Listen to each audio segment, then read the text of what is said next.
I'd like to talk about a possible madness for a bit because, well, first off, if we think of Inverness, your town, where you're from, where you live now, if we just go back in a bit of history, say to 100 years, Inverness was, you know, coal mines and all kinds of things, hustle and bustle, lots of activity. And then if you go to move up maybe to just 20 years ago, probably a very different town because a lot of things have collapsed, industry's gone and all that. And then you've got the Inverness of today, which with new developments, golf courses, all kinds of things, tourist industry going through the roof. So in that span of, you know, 100 and some years, that town, at least from my knowledge, has changed 3, maybe 4 times, right? Yes. And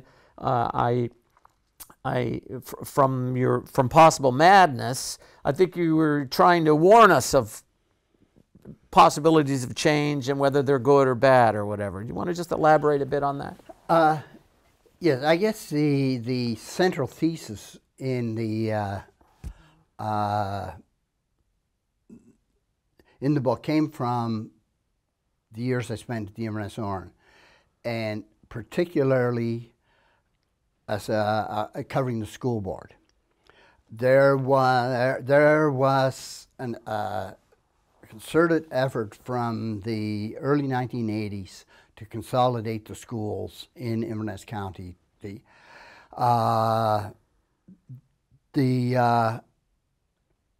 whole province had pretty well been consolidated. In Inverness County, you had 8 high schools, 8 high schools still in a population of 15, 16,000 people in a bunch of little places.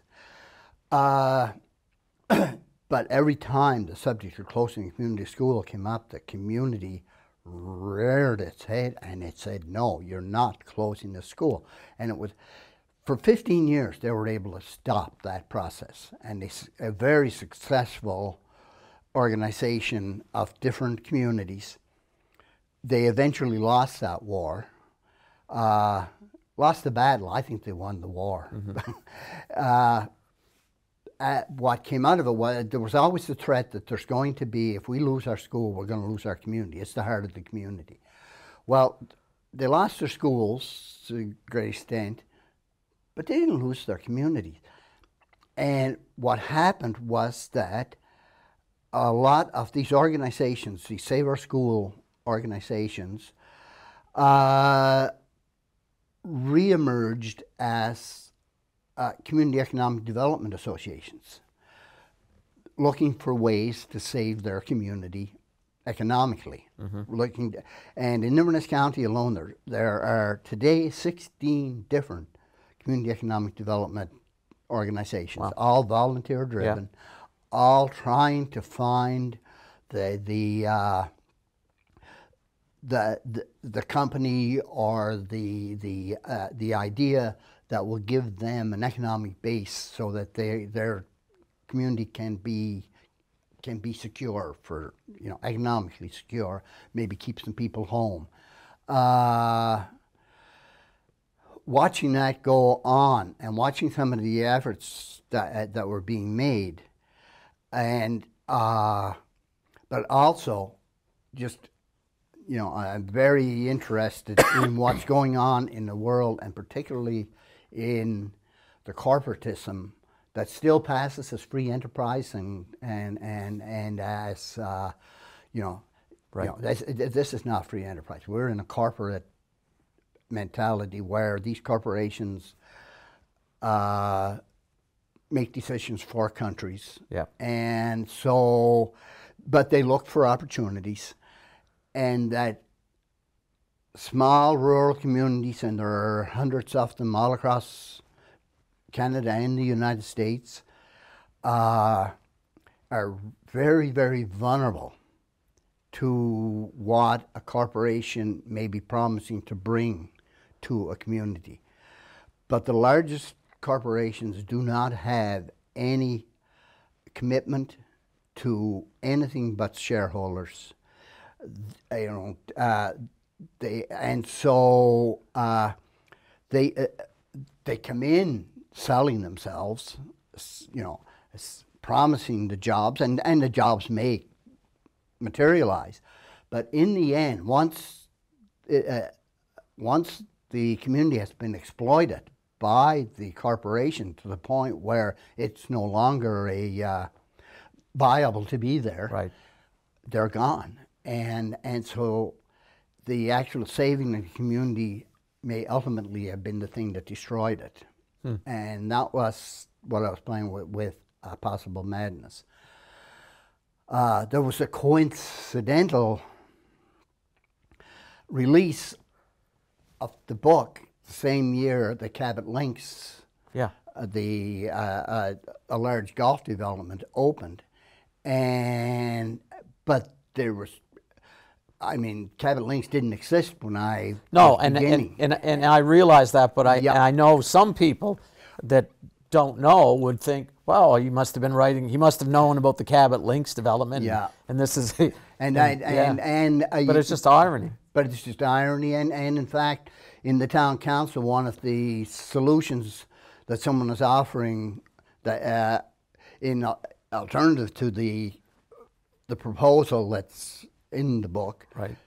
is to turn the place into a golf course, you know, Yeah. and find. But anyway, but I think that the central thesis is the vulnerability of small communities, and small communities can be as large as 100,000 people. You That's know, right. If you have no work, and there is no corporate morality that governs acting in the best interests of the community in a way that would be detrimental to the corporation itself or cost, you know. So I wrote it really concerned, perhaps even terrified about what this might eventually mean. But it's also a funny story too. Oh yeah. Yeah. I mean. Well, when we talked about characters earlier, I was looking for, I needed a mechanism to start my story. And so this old lady who was going to lose her property, Yeah. you know, she was being expropriated. And I thought, okay, she loses her property. This becomes the catalyst to begin the story. Right. And you know her. Well, once she loses her home, I'll put her in an old age home or something. Well, oh wait, her name is Mrs. Big Sandy, and she just bullied herself right into the book. middle of the story, Yeah. and there was no getting rid of her. She terrified me. But she has some warmth, and she has some, you know. So she's a lovely character, and going back to when you mentioned the nicknames in that, Mrs. Big Sandy. I mean, her name is her husband's name. Yes, like and she's taken on her husband's nickname. I mean, it's like and you don't have a nickname, we'll give you your husband's. And you never hear her name. Yeah. Other than that's throughout right. the whole book. Yeah, that's right. And so that's a sense of what goes on there, and the why behind writing that story. But you mentioned humor, and I